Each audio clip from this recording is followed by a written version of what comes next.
Taste of Dragons Gaming Podcast. We eat sandwiches and play games. Taste of Dragons Gaming Podcast. A podcast for everyone's day. Hello, everyone, and welcome to yet another episode of Taste of Dragons, the Toddcast, the video game podcast that all you Sith Lords listen to.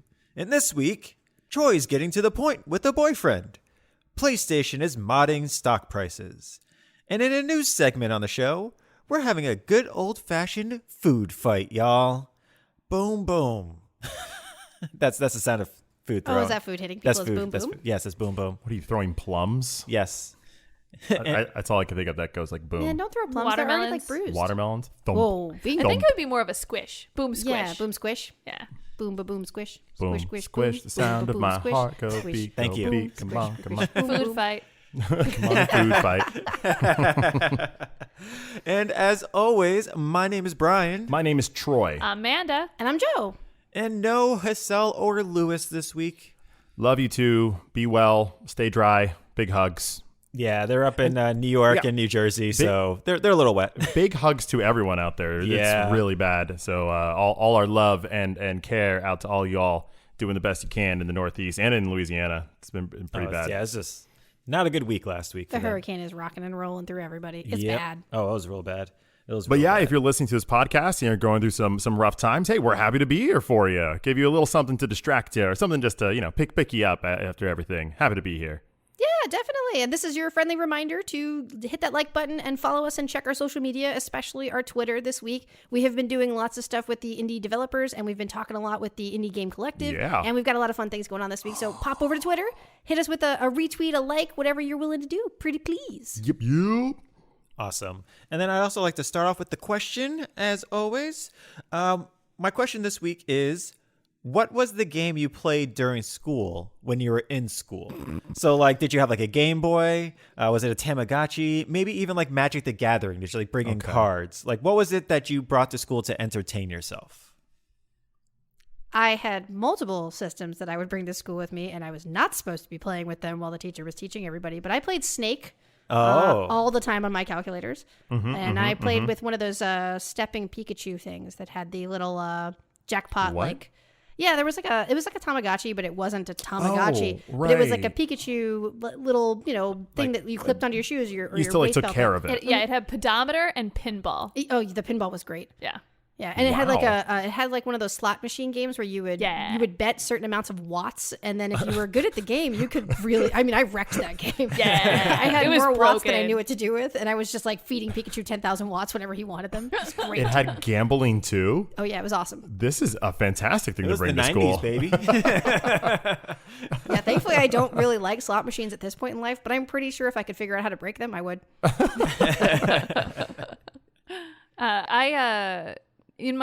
This is strange to say, but in my senior year of high school, I went to a technological high school, so I had a laptop with me at all times. And I have to say, I did play an obsessive amount of Neopets. And I don't even think it was a big Nice. thing at that time. I think it was still pretty old when that was happening. It's But always big. It has always been big. It will always be big. Neopets for life. Check out my back tattoo. I was playing Neopets Minesweeper. Oh, yeah, that one. Yeah, I think in 2002, Neopets was the most visited site on the internet by amount of hours people spent on the site. That makes sense. Yeah. I mean, I was just neg sweeping all day. What did you have for your pet? What was your Neopet? Oh gosh, it began with a K. It looked a little bit like a goat. Oh, yeah. Was it coat? No, it's like a cry something. Yeah. I don't know. All that's going into my brain is Kadra, but I don't think that's it, obviously. I want to say this is wrong. Yes. But I want to say it's a crikey. Okay. Crikey. But then, yeah, that's clearly what I'm thinking of. So it was something like that. Gotcha. I'll do some research and let our listeners know. I know my Neopet, Scorchio, baby. Same. I had a Scorchio. Gotta love it. Blue Scorchio. That was my little dragon. So basic. Hey, it's on brand. And you're totally not wrong. You're not. Not wrong at all, little teenage boy. My pet did have a pet, and the pet was a Growlithe. And I had a paintbrush for my Growlithe, so I had a black Growlithe, which was a big Nice. deal at the time. And an artist Growlithe too. Yeah. An Nice. artiste. I didn't bring anything to school, y'all. I don't think I had anything to bring. Not even like playing cards? No, I didn't think about that. Am I the kid that brings playing cards to school? It's like I did. Yeah, so did I. Yeah, I was. to do more gambling. I did play poker and blackjack. You are correct. See, I wasn't that cool. No, we played this slap-based game. Oh, you did? Slapjack is great. Also cool. The closest I have is other kids would bring things to school and would let me borrow them every once in a while. So Gotcha. I did get on that like really hardcore calculator that you could play a bunch of games on. I think it's probably the one you're mentioning, Joe. But yeah, lots of Snake on there. I remember. I think his name was Carbone. That's what we called him, Carbone. And yeah, he was a kid who had that new calculator, and we were like, what is this monstrosity? And yeah, he would let anyone play it. Very nice dude. And other than that, yeah, pretty dry. Yeah. I just like talk to people. That explains your social skills and our social skills. It does. For myself in 7th and 8th grade, we actually brought in Magic cards, Magic the Gathering cards, because in one of my periods, I had the same 7th grade history teacher as I had for 8th grade, and that teacher did not care what you did all day. Gotta love those teachers. She legit, we were playing Magic the Gathering on the floor in the room while she was watching us. Didn't care, and then she was like, "Oh, quick, I have." Here's your homework. Copy these answers. Well, not even that. It would just be like, "Oh, the administrator's coming in today. We got to be." Just be in your chairs when I tell you to be. And she would see them walking up, be like, all right, everybody in your chairs. And we would just sit there, open up our books. All of our books are open to different pages. They're not open to anywhere near the same page. And they would just walk in and be like, okay, mark a little thing, and then they walk away. And then we're right back to playing Magic the Gathering. It's like the same idea of Andy's home, Yeah. but like with the principal. Principal's here. Everyone runs, scrambles, opens up their books. You put like a pencil in your mouth, like you're really thinking about something. And then we also did, we played spades. So we brought in playing cards, and we played hearts and spades, depending on if we wanted to be teammates or not teammates. I remember playing cards in school and stuff, but it was always stuff that either the teacher would provide or like other kids would have brought in. So thank you three for bringing in stuff for kids like me to partake in. Absolutely. I appreciate it. We used to play Egyptian rat screw in chorus, and I remember it was a big deal because it would take more than one deck of cards. Oh, yeah. So it was like you'd bring your cards and someone else would bring their cards and you'd mix them together, and then when you were done, you had to sort the cards back out and then like, all right, and break. I do remember when Pogs were a thing. Yes. The gambling game from when I was in elementary school. I didn't bring it to school, but instead what I did, because my parents were like not about me bringing stuff to school. You know, it's not school related. They'd be like on it. I did bring this toy that was like a clip, and I broke off the back part, the clip part, so it just looked like a Pog. It wasn't a Pog, but I made it look like one, and I had 3 of those. And because it's a gambling game, I went in with those 3 Pogs. By the end of that school year, just a full backpack, slammers, torpedoes. I was like the king of Pogs. So in that respect, I didn't bring a game to school. I brought the school to game. That didn't make sense.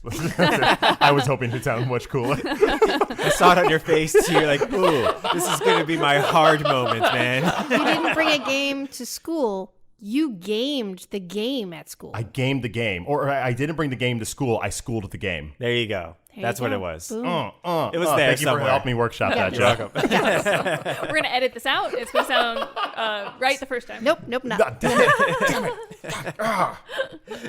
But you know what? Let's get into our first segment, which is What Are You Playing, Troy? All right, this week I played Boyfriend Dungeon, a genre-smashing indie game made by Kit Fox Games.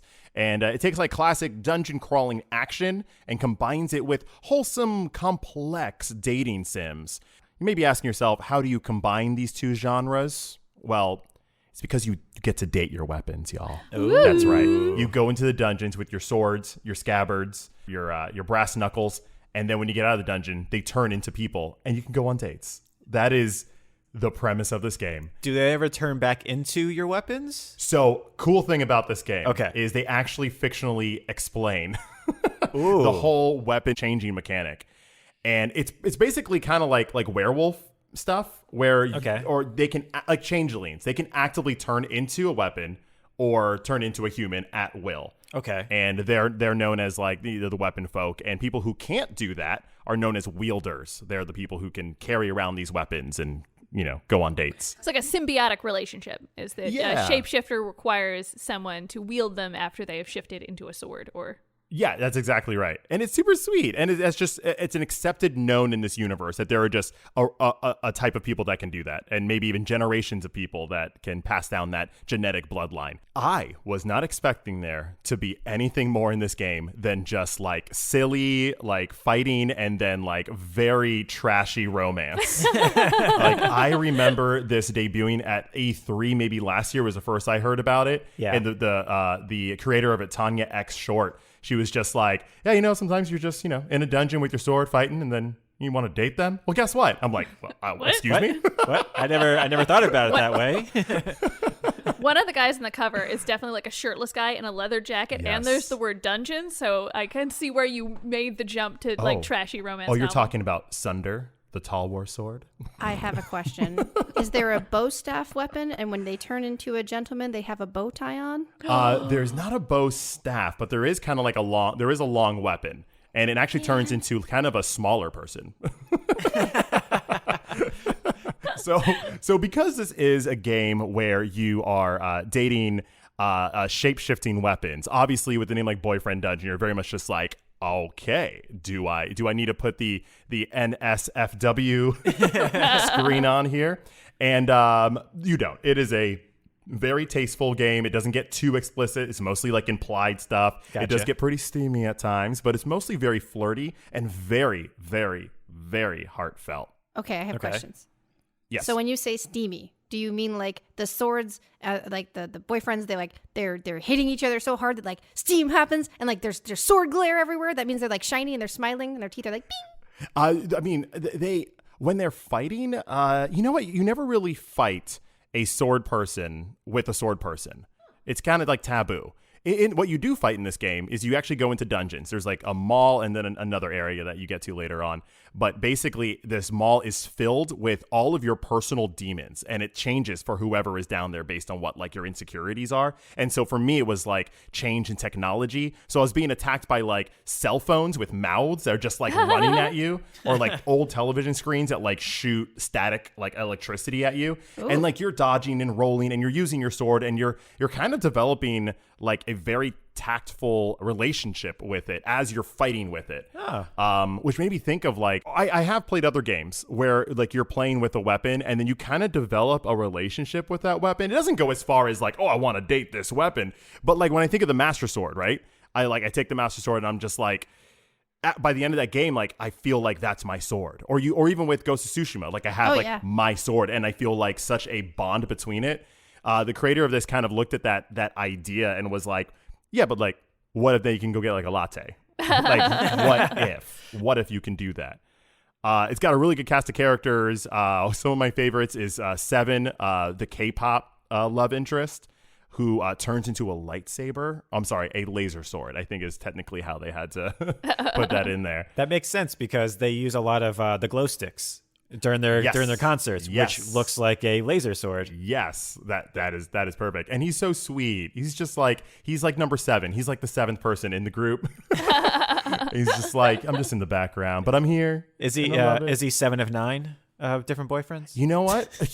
Maybe. Yeah, actually, there may be like 10 boyfriends in this. That's a lot of weapons. It's a lot of weapons. It was a surprisingly good amount of weapons, but not everyone is a boyfriend. They also have a female character in there that you can have as your girlfriend. She's like a dagger lady. It was a little unfair for me while I was playing this game because as soon as like the art came up, and it's a beautiful art, by the way, the dating part is hand drawn, and when they introduce each weapon, it actually has like a little animation to like flourish to the like, "Hi, I'm Valeria," and it's voice acted to a good point as well. The dagger lady looks like Manda. Oh my gosh. When they started advertising this on Twitter, I was like, oh, that's funny. That they're coming out with a lady who does daggers, and they were talking about like her likes and dislikes, and they were like, oh, she likes going to museums, and she likes drinking whiskey, and she likes, and then like they named like 3 or 4 more things, and I was like, oh, she and I were getting along. And then like a week later, they dropped a picture of her, and I was like, what? They actually listen to this podcast, obviously, because everybody does. Yes, everybody yes. does. And also, she really likes Jane Austen novels. Her favorite book is Count of Monte Cristo. It's just weird. And she has my hair, and then like I Yes. think I own all of the clothes that she wears. Like it's like you it's do. weird. You do. She dresses like you. She's really into art. She's got your hair, your eyes. Like I didn't know this, and when she showed up, my head went back, and my eyes went open. Like, oh well, this game kind of defeated itself for me because when I play any romantic sim or whatever like that, while I am playing like a character, I do try to let a little bit of my own like flirtatious wiles get in there so that it's more fun, and I'm making decisions like who am I going to date, who really resonates with me. But once my actual wife shows up in game, it's just game over. Like it's just game over. Yeah. I have just been shown a picture of this character, and yes, I too agree. They listen to this podcast. They have looked up what Manda looks like. I'll try to see if I can put a picture in the descriptions or a link to it for you. I would cosplay as this person, but I don't even have to. I would just show up and be like, "This is me. So I have a sword now." this led to an interesting part in the game for me because I had been playing as a guy like up until I met Manda, and I was kind of like being like a version of myself and just kind of being like, okay, what if I play the field with some other boys in here, because it's mostly all men. And but then she showed up, and then I was just like, I'm just in love with you. Sorry, Amanda. I am. I don't know how to tell you this, but I'm in love with you. So then I was like, I need to like try and like be like push my character a little further so that I can test out the field a little bit. And so I changed the gender of my character, redid my hair, gave myself a new name, a whole new makeover. Because at any point you can go and change anything you want, your pronouns, your hairstyle, your clothes, and even your skin tone, everything. So That's awesome. Yeah, it's a fun little creative that's character. great. So I was able to pop back in, become Genesis, a new character. You didn't want to call yourself Neo? Like was that 2 on the nose? It was Genesis. You're right. It was two on the nose. But the loop of this game is really fun. Like I said, you go into the dungeon and you fight with these swords, and you kind of build up like an experience, like an RPG with it, like an RPG type stat with it. When you get high enough, you can't progress the stats of that sword any further until you go on a date with them. Okay. So then you get out there and they text you like, hey, I had a lot of fun in the dunge. You want to like go get some pizza? And you're like, sure. And there's this whole texting mechanic, and you go and you have like this great little date, and they keep it short and sweet. It's not like interactive novel where you're just reading and reading and reading. It's really quick and funny and smart. And then once you go on that date and things get a little further, now you can go back into the dungeon and level them up some more. And that's kind of the mechanic hook of it. And it just works so well. You said that you didn't necessarily have to date all of them, though. If you didn't want to play the field, you could just be really good friends with people, and you could still level the weapon up. Oh, that's cool. That's probably my favorite thing about this game. I was about to say that's actually great because like a lot of these romance types games, it's like, oh no, you play the field, and that's how you're going to get all the story. If you don't play the field, if you don't date every single person, if you don't do all this other stuff, you're just going to be missing out on story, which kind of not forces you, but it kind of forces you to be like, all right, well now I guess I'm dating everybody at once. And I like how they have a friendship mechanic as well in there. Oh, yeah, exactly. Or if you're like, was it monogamous? Like you pick one person and then the game like shuts everyone else off to you. Like Mass Effect, I think 3 would do that or something like that, which is fine. But this game is not that. You could romance everyone if you choose to, or you could romance one person and be friends with everyone, or you can ghost people, or you can just not, or you can like turn people down. You kind of have the field to play with. And the platonic relationships are some of my favorite parts of this game because some relationships started off flirtation, but as I got to know them, I was like, oh no, we're just friends. Gotcha. And then you could just go there. And it's not like, it doesn't gamify it where you just like click friends. You kind of have to show your behavior through texting and through your dialogue choices. And the texting feels really natural, actually. Really? Like it's not overt. You're kind of just, it understands subtext. The writer, who is also Tanya X. Short, the game designer, wrote this game. And just she nails the idea of subtext in text. So when I say like not feeling it or what do you mean, like the characters understand what you're really saying. And I just haven't seen that in a game like capture it. And they start reacting over time. Mm-hmm. Even though I never said that we should just be friends, characters knew like, hey, I know you just want to be friends, but I really enjoy your time. Gotcha. And it was just remarkable to see them take that into account, get my subtlety. Gotcha. Do you think like maybe she like went onto Tinder and started like just talking with Oh, these guys, and then these are just actual texts that she So, sent back and forth with them? I listened to like an hour-long interview with her, and a lot of the characters are somewhat, she didn't want to go too deep, but are somewhat inspired by actual like past either relationships or friends she's had. She didn't go very deep into it, Yeah. but she did say like, she's like, hey, one's a fencer and I used a fence. Let me just put that together. The soundtrack, amazing. It's like this 90s California vibe. It's original music.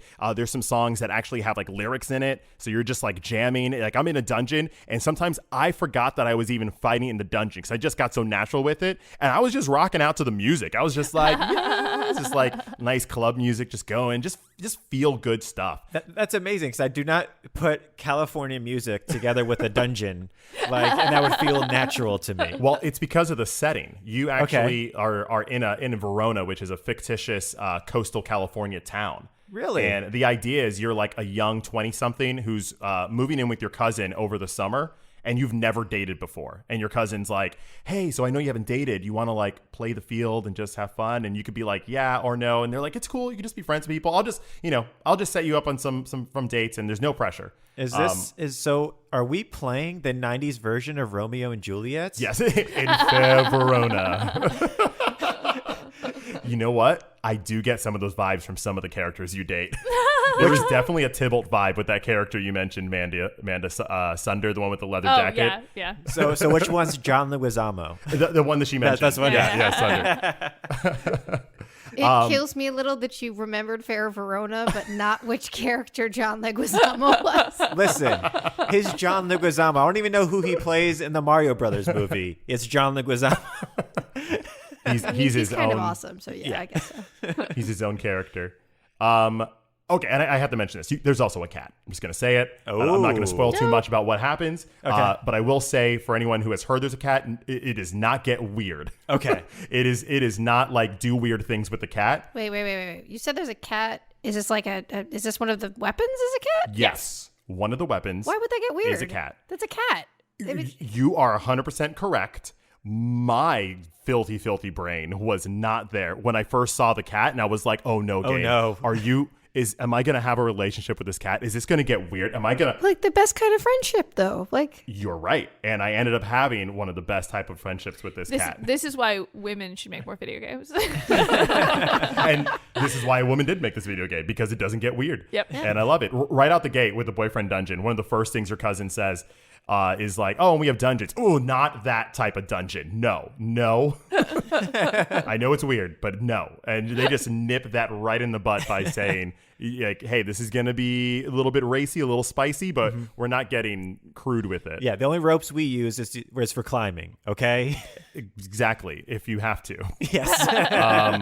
Tanya X Short, she mentioned that when they were thinking about this game, her and her team, Kit Fox, they had just finished working on like a kind of a bigger game. Okay. And right at like the last stretch, it got canceled. And they were like, ugh. So she was just kind of defeated on Steam, kind of scrolling through things. And she noticed there were a lot of dating sims, but they all involved like, what was the way she put this? Women who looked very uncomfortable anime women. Oh, yeah. Fair. Yeah, That's fair. yeah. That's fair. And then there's a bunch of dungeon crawlers. And then she was like, well, what if it's like not that? What if we put something together? And as you were you mentioned on a previous podcast, Amanda, that there aren't enough like male dating options in games. Like, yeah. Usually if there's dating options, there'll be like 6 women and then like the guy. Right. And so she decided to kind of, she said it as a joke, but then it turned into a not joke. As soon as she thought she was going to make a game jam of this and just be like, oh, just a quiet thing we do on the side. But then once she announced it to the world was just like, we all want this. And it became a much bigger game. This game did release to a little bit of controversy, and it has to do a lot with, I understand it, with how real the texting feels. Mm-hmm. There is a character in here who actively kind of stalks you a little bit and kind of just has a lot of like grooming tendencies. He's not one of the is weapons. Predatory. Yes, you do go on dates with non-weapon people as well. Okay. You know, play the field. so there's a creep. There's a creep. And he's not an overt creep at first. Like, he really kind of subtly like goes forward with the way that he approaches you, and it gets really uncomfortable. And unfortunately, they did, say they made a mistake. They did not put any type of content warning before you play the game, any type of trigger warnings. They didn't like think about it at that time, and they understand like now, like, oh, that is an important thing, because some people were going to this game. You can make your own character, you can name them after yourself, and if you had gone into that and you start getting these text messages calling you out by name, with things that you've actually gone through, like, it could be really triggering. So they within a week after it dropping and people being like, this is a lot, I don't know if I would have played this game if I knew that there would be a character like this, they quickly put out a disclaimer and updated the game so that it would give that trigger warning and just let everyone know, like, hey, like, this is where it goes. Yeah, because if you go into it expecting, oh, it's going to be a bubbly, lighthearted, lighthearted thing, and then something that was it's a tough topic. Yeah, something that actually happened to you and probably affected you hugely emotionally, and you're like, oh, I don't want to relive that. Or this is what I was here for. Yeah, and that too. Yeah. And they put that in the game to reflect, like, the negative side of relationships, so that it's not all saccharine. And they show how your character can process that, and how characters around you process a toxic person like that. Gotcha. So I do think it's very critical to the game for that character to be there. But I also do understand, like, hey, that can be really, really damaging to some people. But it was cool. The creator went on many interviews and very quickly owned it, and was just like, yeah, we learn things going forward. We're a small studio, and we'll do better. On a nice note, I found some good fun names that this game is called, or is sold as. They sometimes sell this game as a shack and slash. I like it. Sometimes they refer to your weapons as your bay blades. Yeah. And there's also a nice little tagline that is a couple who slays together stays together, which I absolutely love. I like it.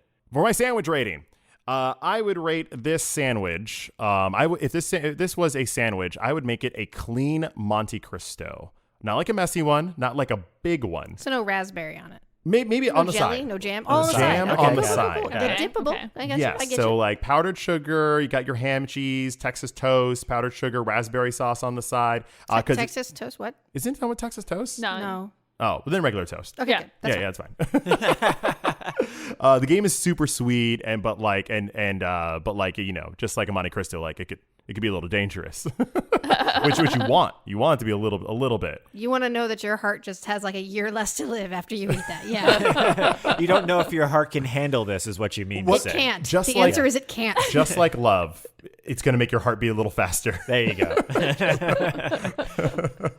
And yeah, this is a 5 out of 5 game for me, just for the premise alone. It's very unique. The music is great. The art is fun. It's not a long game. It doesn't overstay its welcome. The characters are really well written, voiced. Like, it's just a good time. And I think it deals with some heavy topics in a very tasteful, intentional way. And I can't recommend it more. Boyfriend Dungeon, it's on Game Pass, it's on Switch, it's on your PC. I think it may be coming to PlayStation and Xbox later. Mm-hmm. Go check it out. Go check it out. If you had to compare this to I Love You, Colonel Sanders, is that a good comparison?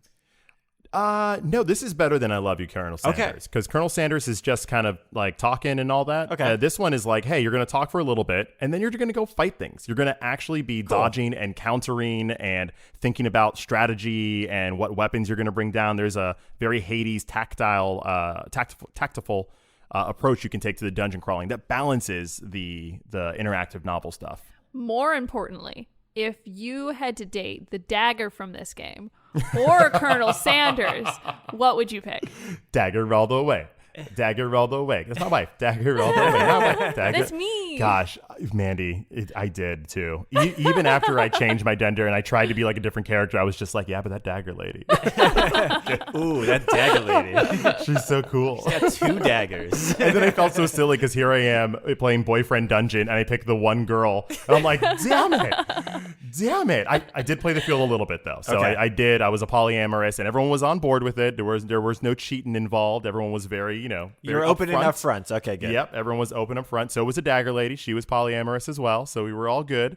But yeah, it was a fun time. Good game. He was halfway through playing it, and I was like, "No, you know, hun, you could date other people." And he's like, "Yeah, but I don't want to." I did have one question. If there's a little bit of time, Yeah, go for If it. you all could date any video game weapon, what would you date? Any like iconic video game weapon? Who do you think you would go for? It would definitely be my Monster Hunter weapon, because by the time you finish playing Monster Hunter, you are attached to that weapon. Yeah, It's true. That's We've very been true. through some stuff. Yeah. Yeah, and I can see that weapon, if it were to turn into a human or something, being like really, really well dressed. Oh yeah. All the best monster gear on it. Or you know what?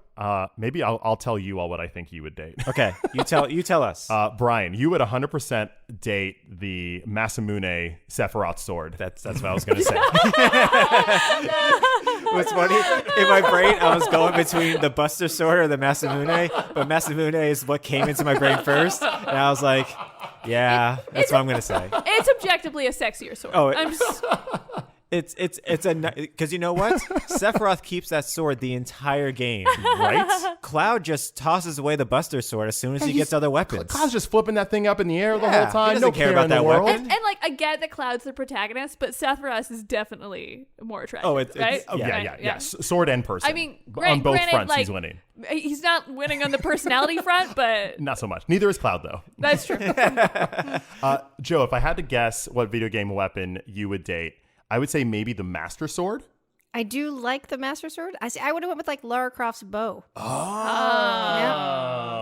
nice. I would go with a ranged weapon, you know. Oh, it's right. Yeah. You love it I at can see distance. that Laura Croft's bow is just going to turn into Nathan Drake, right? Right. There we go. Nathan Drake with a bow tie. The bow tie. Oh yeah. See, I'm working this bow tie thing in. I know. It's I know where you're happening. going. You got it. You got it. Because bow ties are cool. Bow ties are cool. Yeah. But yeah, that's cool. That is Boyfriend Dungeon. Check it out if you can. Awesome. Well, thank you so much, Troy. You bet. And now we're going to go on to the news this week. To start us off with the news this week, we have the PlayStation Showcase literally just happened today for us. And so Amanda's going to talk a little bit about it, right?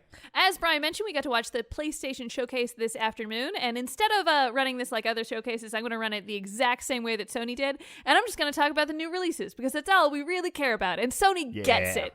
They didn't put a guy up there to give me an introduction. I didn't want that. No, straight to the video games.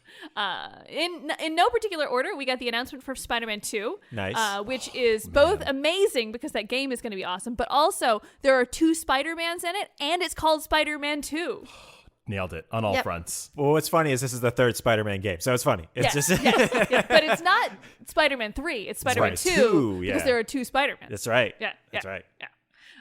The Wolverine game got announced, which is just mind-blowing. Right. And it's being made by the people who made Spider-Man. So, like, they understand how to make a Marvel franchise. You know what I want this game to be? I want this game to be you being different people throughout the ages, different eras, going up to him Ooh. and just asking him to join your team, and he says, "Go F yourself." That's all I want. You only play as Wolverine. It's just him drinking the whole time in Well, that that same too. bar as the bar changes around him throughout the ages, and it's just different characters trying to get him to join the Gosh. team. Yep. I like Recruit Wolverine Simulator, and I like Drinking Wolverine Through the Ages. Both of these are fine ideas for a game. They don't show you his face. It's only like the back of him, so I'm very excited It's to see more of that. claws. It's a good teaser. Because you're in the bar and then you see a little bit more of him, and then like you realize it's him, and you're like, do the thing, and then they do the thing. It's good. It's Nice. good. God of War, Ragnarok. Ragnarok. He doesn't say boy. No. They're saving it. Well, because his kid is a teenager now. He's gonna say it. He's gonna say it, gonna say but it. now he's gonna say it when he's angry at him. Yeah, Yes. it's gonna be a thing. And I gotta say, I don't know if I'm looking forward to teenage. What is it, Atreus? Or no, that's from Land Before Time. Oh, no, that's not. That's from Falcor, whatever that thing is. Yeah. The never-ending story. All I can think of now is Atreyu, which is Atreyu. from that. I thought his name was. It is at the end, but it isn't at the beginning. I didn't play the game, so I don't know. Yeah, I just thought his that's like the stinger at the end. Spoilers, guys. Yeah. Maybe I'll bleep out the name until we get to right now. We're warning you. We're about to say the name. But Kratos' son is now a teenager, and I don't know if I'm ready for that teenage angst. He was already borderlining like Bratfield, where I was like, hey kid, I'm at my edge here, but now he's a teenager, and you're the angriest god ever made. This is not. This is why Ragnarok happens. It is. I hope it is. It's nothing to do with the Norse gods. So before he was boy Derline. No. Yeah, boo him. Boo him. You can boo me. It's fine. Speaking of disappointment, there was this is something you're gonna have to watch. But they had a preview for a vampire game, and they show you, and there's like these really awesome vampire models, and they're like swooping down, attacking people, and then they're like showing you like the different type of vampires that you can be. And I am very on board with this game. Like the aesthetic of it is very like Anne Rice, Interview with a Vampires, and I'm like, yeah. And then the longer the preview went on, the more I realized that this is probably a multiplayer game. It's probably PvP, vampires versus vampires. And so disappointed. It was the Blood Hunt. Blood Hunts. Legends. Yeah, Vampire the Masquerade Blood Hunts. Okay. And it is multiplayer, right? Yeah, I think it's a battle royale. Oh, even worse. Sorry, Mandy. Yeah, I think it is. I'm not 100% sure, but I think it's a battle royale. I get those vibes from the little bit I saw. Which is a shame because it looked awesome. I would have played the RPG. I'm just saying, game studio, take those assets, make an RPG, sell it to me. On a positive note, if it's a battle royale, it might be free, and then you can just play it and not lose anything. Yeah, but then I don't want to play it. She lost her single player game. That's what she lost. But to bring it back, they did showcase a really interesting indie game called Titya, where you play as a girl who can like send her spirit into animals, and she's trying to figure out like the mystery that's happening in these islands. And it's really special because it's made by people in New Caledonia, and it's about like their island. Oh, cool. So it's obviously like a supernatural version, but I love it when indie game studios in like faraway places make games around the culture that I can't experience. Exactly. That is a game I want to buy and then like hold on to. And then one day when I'm just not feeling good, just wake up on the wrong side of the bed, I'm just feeling down, I'm going to be like, wait a second, Tachia. I'm just going to just let that play and be like, oh, thank you. It's very wholesome. It's really adorable. I'm sure it's quite excellent. And it will be released on other platforms, but it is a PlayStation exclusive at launch. Gotcha. And then I did save the best for last. The most exciting trailer, which obviously made it the shortest trailer, is they are remastering, re-releasing, just making it again. They're coming out with a KOTOR. Knights of the Old Republic! Oh, yeah. Star Wars! Yes! They had lightsabers and everything. Like a Star Wars game. Like a Star Wars would. Not to be confused with laser beams that are in other games, right? Oh, yeah. This is laser not, swords. Laser swords. I'm sorry. Yeah, not a laser sword. This is not my K-pop dream. Okay? Oh my gosh. KOTOR K-pop. That's actually what the K in KOTOR stands for. It's not Knights. It's K-pop of the Old Republic. Okay, can we have someone out there please mod the game to make all the characters K-pop and make them dance? Or just do like a fan arts. I would see that. I'm accepting of all things. I would love to see like Palpatine in an audience of a K-pop band with his lightsaber instead of the light stick. That's what I want to see. I'm really excited for this game to come out because I've already been debating whether getting that game on my phone to play because I hear it's a classic and it was on Xbox only, and I'm not an Xbox guy. So I was like, man, I'll play it on my phone. People talked about it, and it's the only place I could really find it accessible. I am so happy now that I do not have to get that. I'm sure the creators don't really want me playing that on my phone as like my introduction to the series. Fair enough. Yeah. You play that on your phone because you're like, it's nostalgia. You're right. Like, oh, I'm experiencing you're this game again. replaying it, Yeah, exactly. I'm Yeah. enjoying this game. I don't need to like really read the text. I'm Right. just getting into it. I'm just enjoying my life. But no, I haven't had a chance to catch any of the PlayStation Showcase because I was at work all day until this podcast. And so I'm looking forward to watching all this. And so you telling me all these things actually is hyping me up. The only thing I really heard about was the Knights of the Old Republic reveal. And even then I just saw the picture and I was like, oh, that's pretty. That's my pretty. gosh. I haven't played it since it first came out. And by that, and then I played it like hiding in my brother's room because I wasn't allowed to because it belonged to him. Oh my gosh, I love it. So I'm really looking forward to like diving back into it because even Troy was like, yeah, the guy from KOTOR was in the thing. I was like, Darth. Revan? Yeah. So I'm looking forward to like experiencing it as an adult. Yes, that game was so good. It had one of the best twists for me, especially really? at the time, because I wasn't just because you're playing the game, you just don't. I personally just did not expect that at all. And when it happened, and when they did the reveal, it was like, oh. I don't remember this twist, so don't say this. I'm not. It was an extremely well done twist, and I was blown away. I look forward to it. Probably like next year sometime, hopefully. Hopefully, but I would be fine with 2023. There's a lot of games coming out next whenever year you're itself, finished. So yeah. Awesome. So that was the PlayStation Showcase. Thank you so much, Manda. I have a couple of bits of news myself.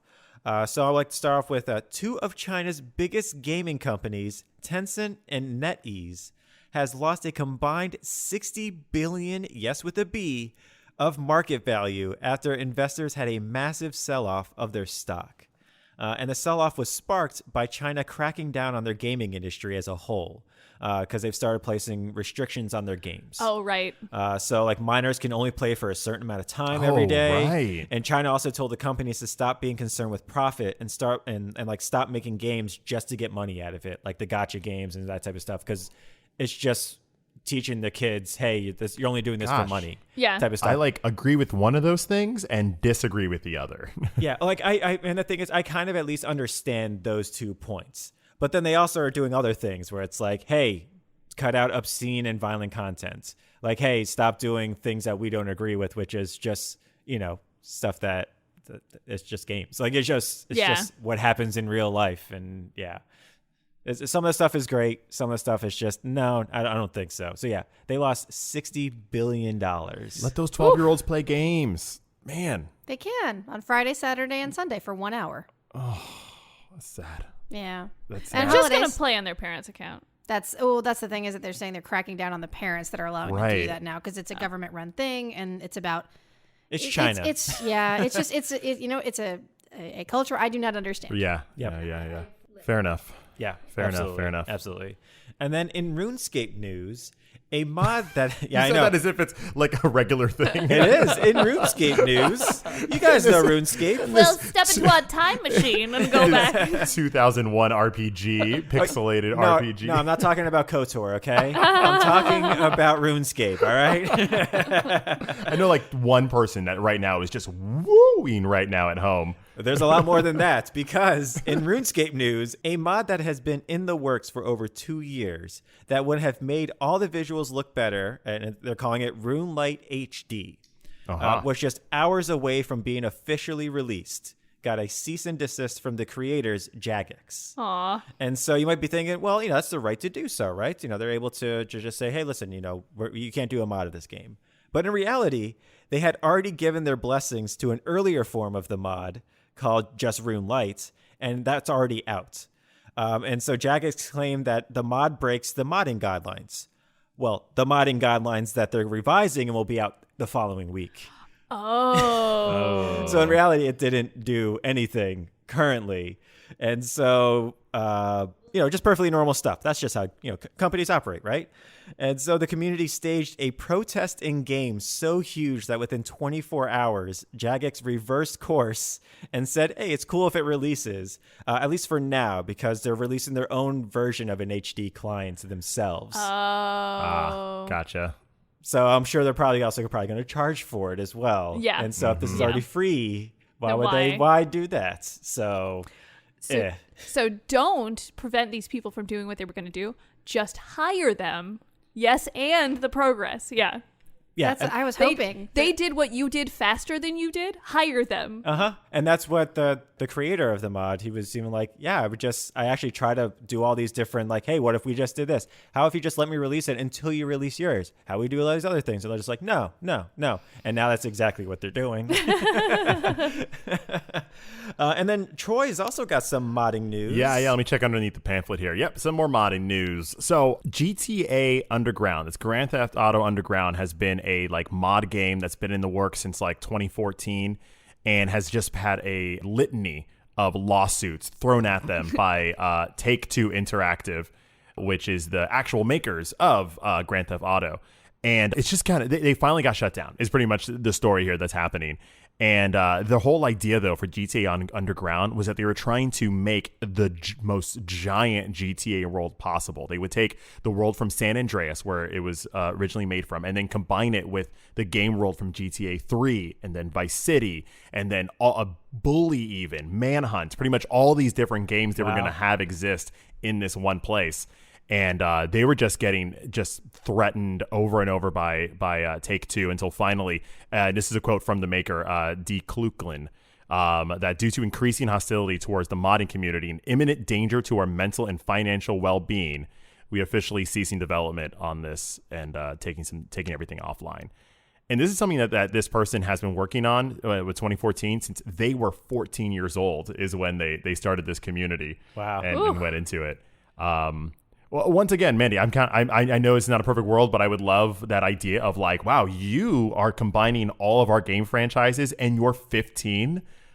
That like hire that person. Yeah, like if I know I'm not in charge, but like. And it isn't even just like, hey, they did this thing, and they did it so well that thousands and sometimes like millions of people are using their mod, which is unofficial. Mm-hmm. Like, take that energy and then add it to what you're doing. Don't take that energy and destroy it. Yeah. The only caveat specifically for Grand Theft Auto Underground that I would probably give the developers is I'm pretty sure that this mod GTA was probably really gross because it was pretty much a no man's land to do whatever you want. Right. So I'm pretty sure they didn't want their assets like, I mean, GTA is already pretty far down that road, but the idea that there was a unregulated GTA. It probably made for some uncomfortable things.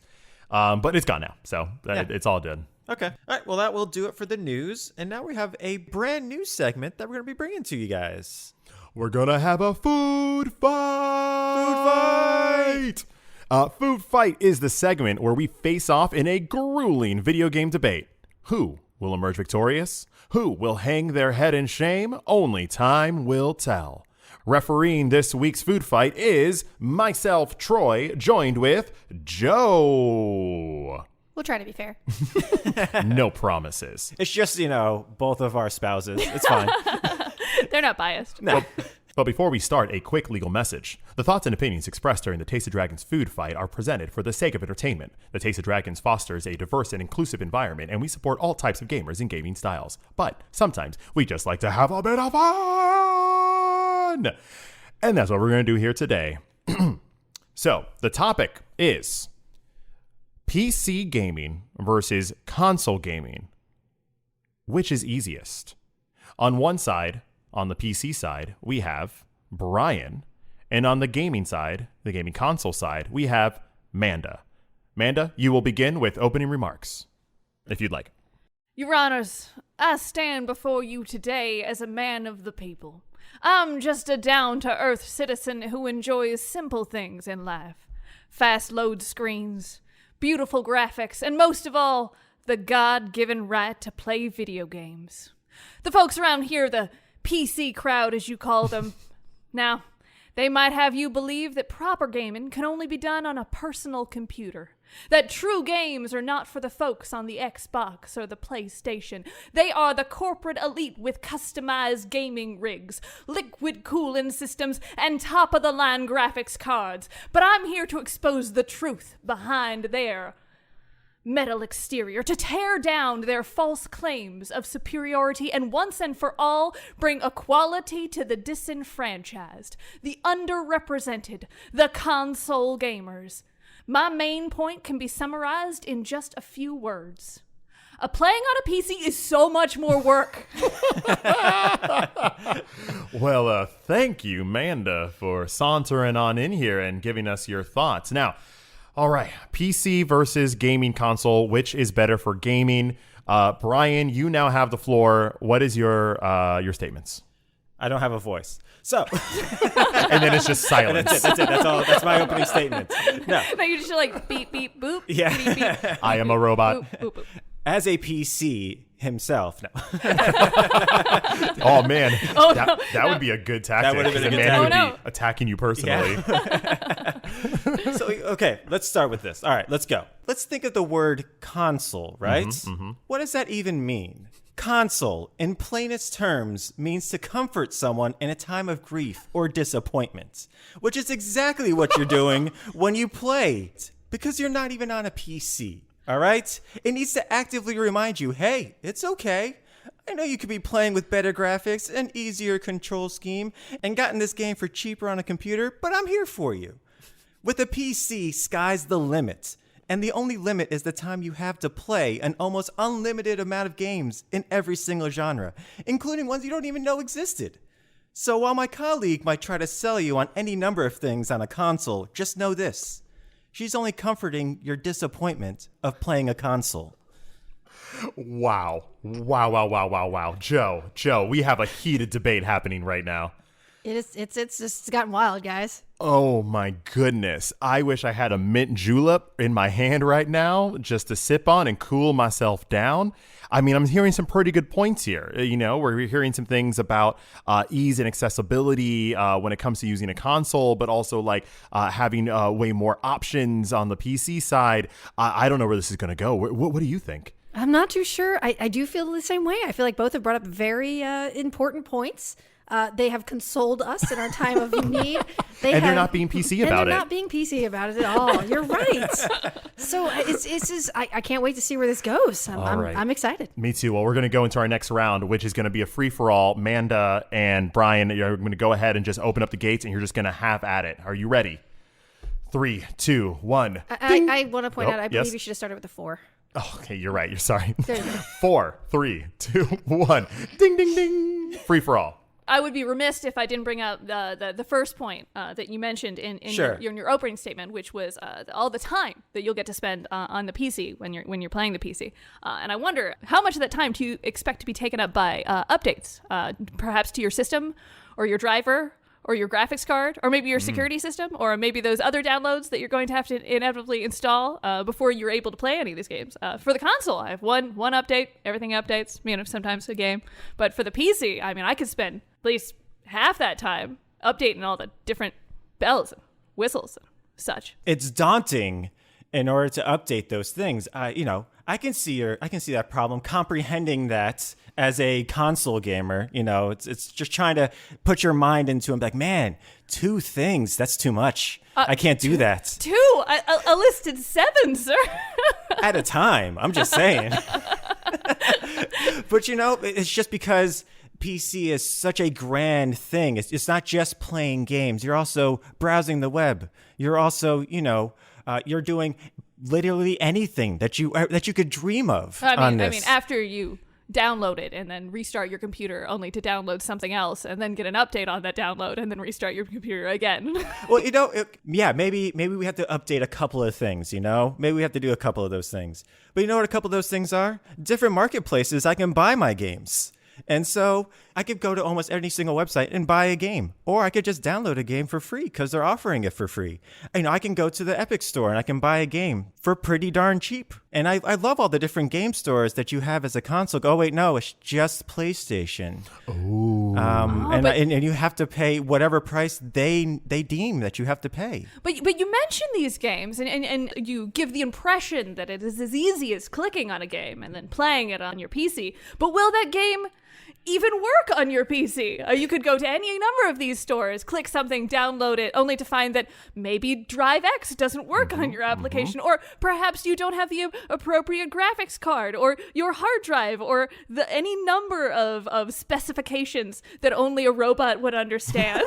It's weird. It's weird that, on your PlayStation 4, when you popped in that Cyberpunk 2077, you were greeted by a great experience. Oh, wait, no, you weren't. You couldn't even play the game because it was so graphically not good. It was just not, it just couldn't have the CPU units in order to comprehend how good the Cyberpunk 2077 was. And you know what I never heard? PC having that problem, because it's It was easy. It was so simple. Speaking of easy, easy is console gaming. You buy a PS4 game, you put it in the PS4, you can play it on the PS4. You buy a PS5 game, you put it into a PS5 console, it works on the thing.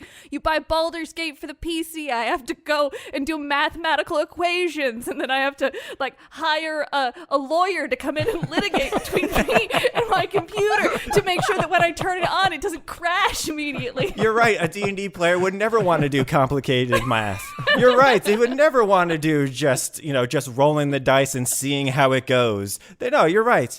But, I also love, being able to pop in a PlayStation 2 disc into my PlayStation 5 and play. Oh, no, wait, I can't. But you know what I can do? I can pop in a game disc from 2002 into my PC and play it. If... Maybe.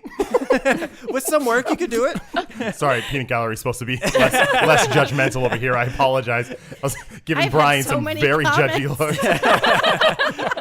It's for entertainment, Troy.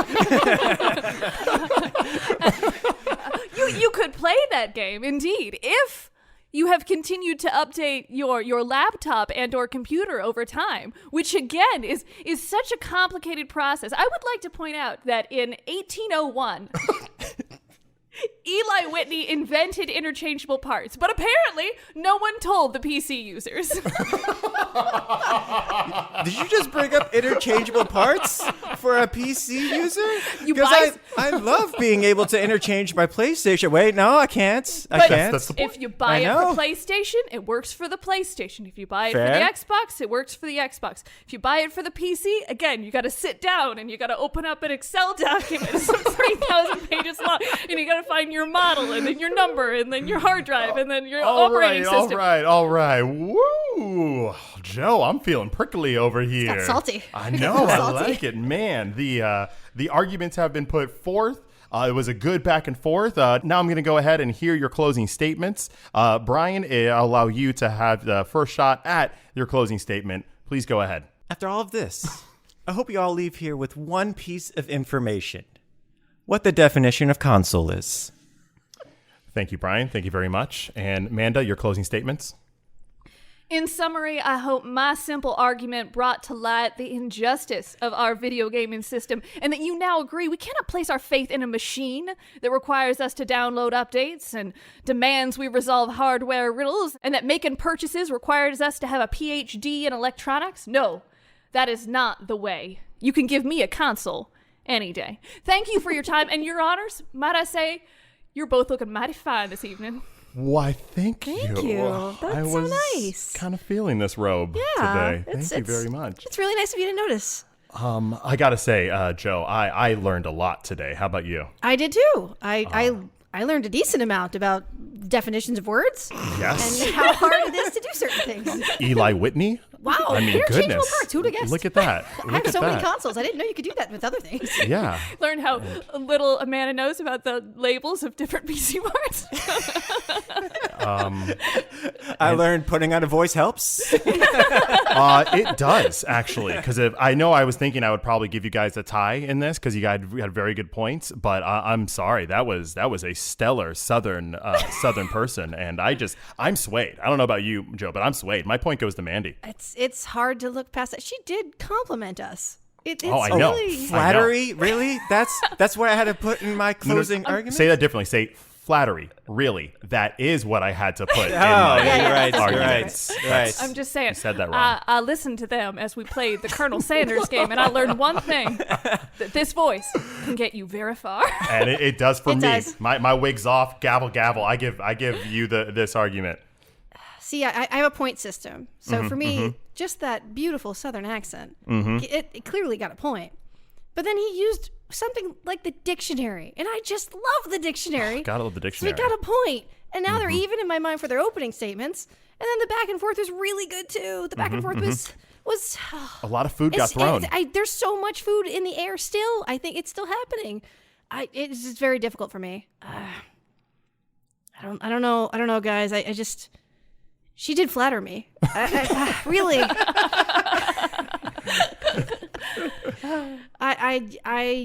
Unfortunately, I don't know if I'm going to be able to give Brian a win on this one. You should. Maybe if Brian had went the route of, it's really fun to put a video game inside a console and then wait for hours as it downloads 40 gigs.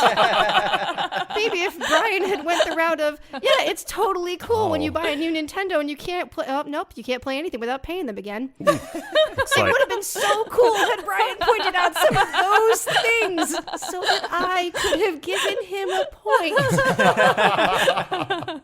I'll give her a point to Joe. But I think Joe, you get a point in this. But unfortunately for you, Brian, I'm a console player, so Manda gets a point. All right. I think Manda is emerging from this first food fight as the victor. But do you agree with this? Do you agree with Manda? Let us know on Discord in our podcast discussion channel. Who do you think won this food fight, Brian or Manda? Let us know. Bribery does help. It does. It really does. Yeah, we're in on that. And that's your first food fight. Yeah, and that was a lot of fun. I like putting on personas and just going into it. I didn't know how deep that rabbit hole was going to go for one of us. You did have a good persona, though. Yeah, it was good. You were working some very condescending. Yeah. It was good. So yeah, that was great. So yeah, thank you guys for joining us for this week's episode. And don't forget, you can always find us online. To continue the conversation, you can always follow us online. Check us out on Twitter for indie game updates, on Instagram for updates and silly images, on Discord for daily discussions, and on Twitch for our live gaming and just chatting throughout the week. We are Taste of Dragons everywhere, and we'd love to hear from you. As always, my name is Brian. As always, my name is Troy. Amanda. And I'm always Joe, apparently. And we are... Always. The Taste of Dragons. Have a great week, everyone. The Taste of Dragons gaming podcast, a podcast for everyone's taste.